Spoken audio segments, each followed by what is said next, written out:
Bonsoir à tous et bienvenue dans votre magazine Actu 30, tout de suite le sommaire. Processus électoral le lundi 3 septembre 2018, on en saura davantage sur les listes provisoires des électeurs pour les élections du 23 décembre prochain. Le lundi, la CENI va procéder à l'affichage de toutes ces listes. Le vice-président de la CENI, Norbert Bassengezi, l'a dit aujourd'hui à la presse. Et puis c'est jeudi, lors d'une conférence de presse à Béatrice Hôtel, Yves Mpunga a dévoilé son projet de société estimé à 400 milliards de dollars américains échelonné en 5 ans. Comme annoncé au titre, la CENI procédera dès le lundi 3 septembre 2018 à l'affichage de listes provisoires des électeurs par bureau de vote. C'est là dans le but de lever tout équivoque sur la question des 6 millions d'électeurs sans empreinte digitale. C'est le vice-président de la centrale électorale qui l'a dit ce jeudi à la presse au cours d'une conférence de presse, compte rendu Winnie Imana et Rodrigue Ngomo. Pour mettre fin à l'intoxication concernant donc les électeurs sans empreinte digitale, c'est aussi un point. Je voudrais qu'à la fin, on puisse vous distribuer encore l'article 22 des mesures d'application de la loi portant identification et enrôlement des électeurs. Ce qui est important en termes administratifs, c'est aussi le respect de la loi. Nous ne sommes pas, nous étions des députés, moi et lui et elle, mais nous ne le sommes pas maintenant. Quand la loi est déjà là, il faudra qu'on la respecte. Ces empreintes digitales, c'est quoi? Même parmi vous, journalistes ici, même parmi nous. Si vous allez dans une ambassade, vous voulez avoir votre visa. Des fois, l'empreinte digitale ne passe pas directement. Dû à quoi? Vous êtes un ancien cultivateur. Vous avez voulu être beaucoup plus belle que ce que vous êtes. 400 milliards de dollars américains pour 5 ans, c'est le budget quinquennal du candidat président de la République, Yves Mpunga, présenté ce jeudi à la presse, un budget axé sur les social des Congolais. La présentation a eu lieu à Béatrice Hôtel. Reportage. Devant une assistance constituée des journalistes et des cadres de son parti politique dénommé La lutte pour un Congo moderne, Yves Mpunga, candidat à la magistrature suprême, se projetant à la tête du pays, fait des prévisions budgétaires à la hauteur du Grand Congo, estimées à environ 4 milliards de dollars américains en 5 ans. Comme vous le savez vous-même, le peuple congolais n'attend que de petites choses, que nous dirons grandes choses. Le peuple congolais n'attend qu'avoir une maison, avoir des voies de communication, aller à l'école dans les conditions les plus saines que tous les pays du monde offrent à leur population. Le peuple congolais veut aller au service, au travail, avoir un emploi, une maison quelque part, un crédit, vivre comme tout le monde. Dieu a doté le Congo de diverses richesses qu'on dirait que le Congo en ce moment vaut plus de 50 000 milliards de dollars. Pour Mpunga, pas de soucis au sujet de la provenance de cette somme colossale. La RDC n'a pas de richesses minières pour rien. Économiste et informaticien tout fait, avec Yves Mpunga, dit l'orateur, la modernisation est à la portée de la RDC, appelée à mettre fin aux importations. Visible, palpable. On reste un moment avec Yves Mpunga qui, il y a quelques mois, s'opposait à l'utilisation de la machine à voter. Aujourd'hui, il revient sur son avis et soutient son utilisation pour les prochaines élections. Il invite d'ailleurs ses collègues de l'opposition de faire comme lui. Suivez ses explications au micro de Serge Mitelezé. Autre sujet abordé dans cet entretien, celui relatif à la machine à voter. Pour Yves Mpunga, cette technologie ne conduit pas à la tricherie. À l'en croire, le vrai problème, ce sont des électeurs sans empreinte. Nous constatons qu'il y a 7 à 11 millions de personnes qui n'ont pas d'empreinte. Or, la condition sine qua non de la machine pour enregistrer quelqu'un, pour lui remettre la carte électorale, ou la carte électorale, ce sont les empreintes. Lorsqu'il y a 7 à 10 millions, il y a un quoi? À ses dires, sa qualité d'informaticien, il a démontré à tous ses pairs de l'opposition qui font fi de son expertise. Pour qu'il y ait élection libre et transparente, il faudrait dire à la CENI, fiabiliser la machine à voter. Ça veut dire quoi? Le vote doit se faire à temps réel. On a voté à 20h, à 20h05, on sait qui a gagné. Je vous dis, la version qu'on nous propose, que l'opposition est en train de proposer aux élections, amènera des contestations impossibles. Et c'est dans des gens qui veulent nous rétrograder. Selon Yves Punga, le rejet des tours dans ce processus électoral n'est pas l'apanage de l'opposition. Même avec la machine à voter, il y a lieu les choses du bon côté. Merci, messieurs. Restons toujours dans le chapitre des élections. Cette fois-ci, les pasteurs et serviteurs de Dieu de la Fédération congolaise des Églises du Christ, FECOEC en sigle, ont apporté leur soutien au pasteur Théodore Ngoï Ilunga Wasenga pour sa candidature à la présidentielle du 23 décembre 2018. Une déclaration a été faite ce jeudi à l'église de la Gombe par le pasteur Christian Kimbukusu, président de cette fédération. Reportage de Christelle Abeba et Scott Selemani. Ils ont choisi d'apporter leur ferme soutien à Théodore Ngoï, candidat à la magistrature suprême. Pour les pasteurs de la FECOEC, Théodore Ngoï émane de la volonté parfaite de Dieu.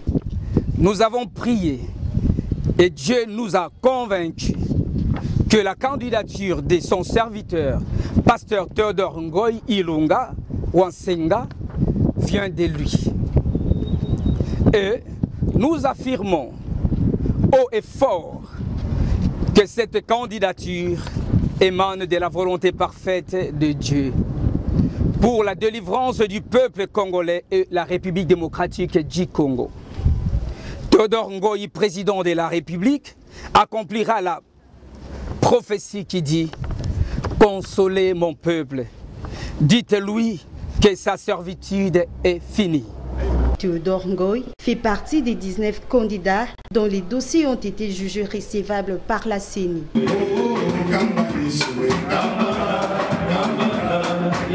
Investi dans le citoyen pour le développement de la RDC, c'est l'intitulé du programme d'action que Martin Fayulu attend dévoiler dans le tout prochain jour en vue de l'élection du 23 décembre 2018. Les candidats présidents, qu'il a dit dans une conférence de presse, s'est aussi penché sur la situation politique actuelle de la RDC. Une fois élu, a dit Fayulu, il s'en ira en guerre contre certains phénomènes de société d'Injar ou Djana, une vogue de Kinshasa. C'était ce jeudi à l'hôtel Faden House. Avec la presse quinoise, le président de la dynamique de l'opposition a échangé à cœur ouvert sur la situation économique et sociale du pays. Pour Martin Fayulu, le processus électoral en cours a connu un mauvais départ. Il appelle à la cohésion nationale de l'opposition. C'est pour cela que nous voulons que l'opposition travaille ensemble pour mutualiser nos moyens et faire. Je suis totalement d'accord avec vous. Et si on ne le fait pas, donc on va encore pleurer comme en 2011 et même en 2006. Parce qu'en 2006, c'est Jean-Pierre Bemba qui a gagné les élections, l'élection présidentielle. Donc, nous sommes conscients, nous le faisons et nous voulons travailler dans ce sens. S'il est élu président de la République, Fayulu promet d'éradiquer les phénomènes des sociétés qui détruisent la jeunesse congolaise. Allez voir comment les jeunes filles de 13 ans, vous parlez de 17 ans, 13, 14, 15 ans, comment elles se prostituent pour 500 francs. Et tous ces phénomènes-là doivent, demain être éradiqués. Mais pour éradiquer ces phénomènes, il faut un leadership fort. Il faut un gouvernement responsable. Il faut des hommes et des femmes qui pensent qu'ils ont quelque chose à donner à ces pays. Martin Fayulu a annoncé la présentation de son programme des sociétés d'ici au 13 septembre. Un programme qui sera axé sur la citoyenneté, la réconciliation nationale, la bonne gouvernance ou encore le pacte de développement. Une brève dans ce journal, Jean-Pierre Bemba sera fixé sur son sort judiciaire.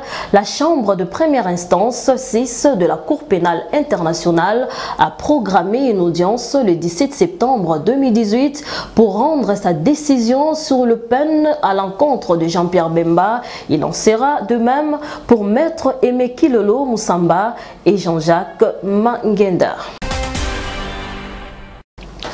Comme elle avait promis à son dernier passage dans la commune de Kimbanseke, Julie Tibala y est revenue dans son sac des objets scolaires remis aux parents en prévision de la rentrée scolaire. Reportage de Christelle Abeba.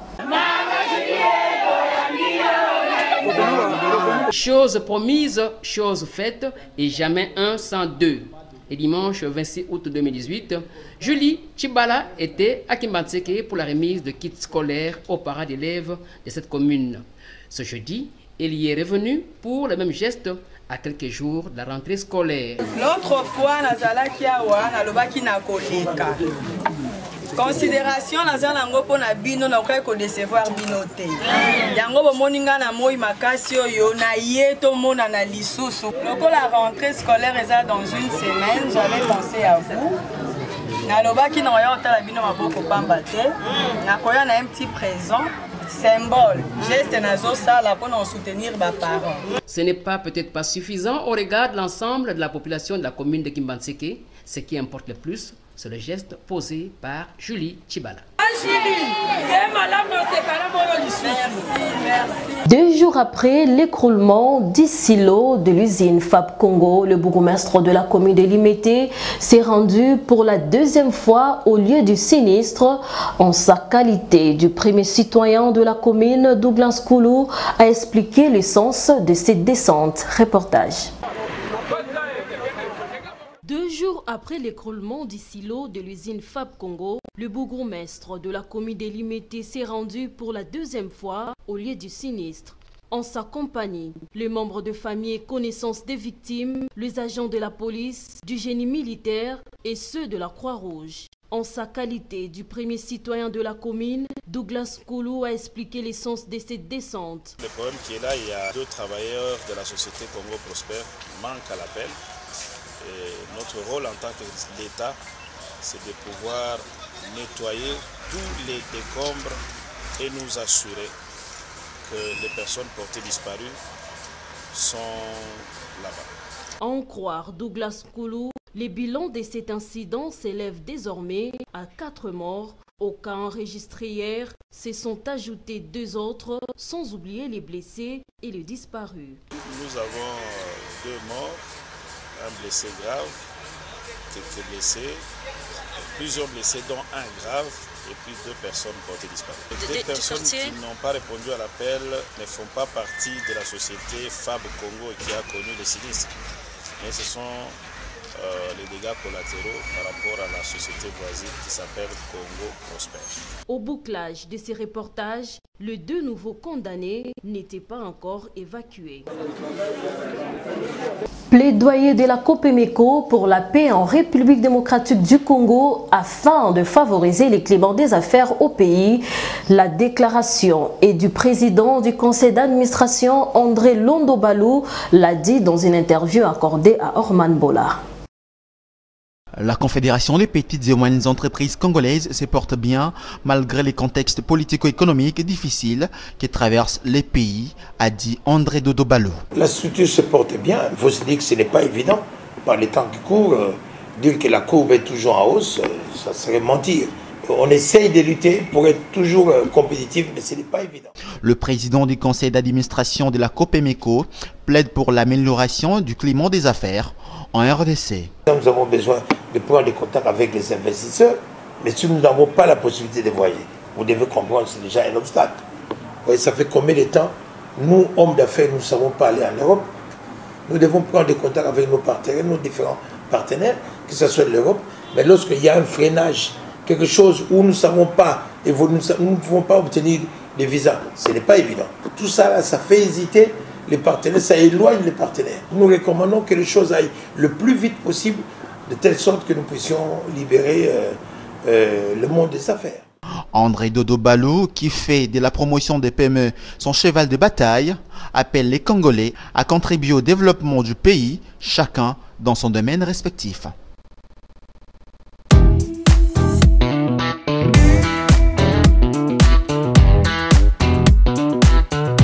En sport, fini depuis ce mercredi la phase de groupe de la 15e Coupe de la CAF, dont le groupe A, Abidjan V-Club, a subi la loi de la formation locale d'ASEC Mimosa, vainqueur par 0-2. L'autre opposition du groupe A a vu la victoire écrasante de Radia de Casablanca du Maroc sur Adwana Star du Ghana par 6-0, crédité de 11 points. Radia prend la tête du classement et dévance V-Club d'une longueur. Radia et V-Club accèdent ainsi en quart de finale. Tirage au sort le lundi 3 septembre 2018 au Caire. ASEC et Adwana ont dit adieu à cette coupe de la CAF. Voilà, c'est avec cette page sportive que nous mettons fin à notre édition. Merci à toutes et à tous de l'avoir suivi et prenez rendez-vous à la même heure et à la même chaîne. Au revoir.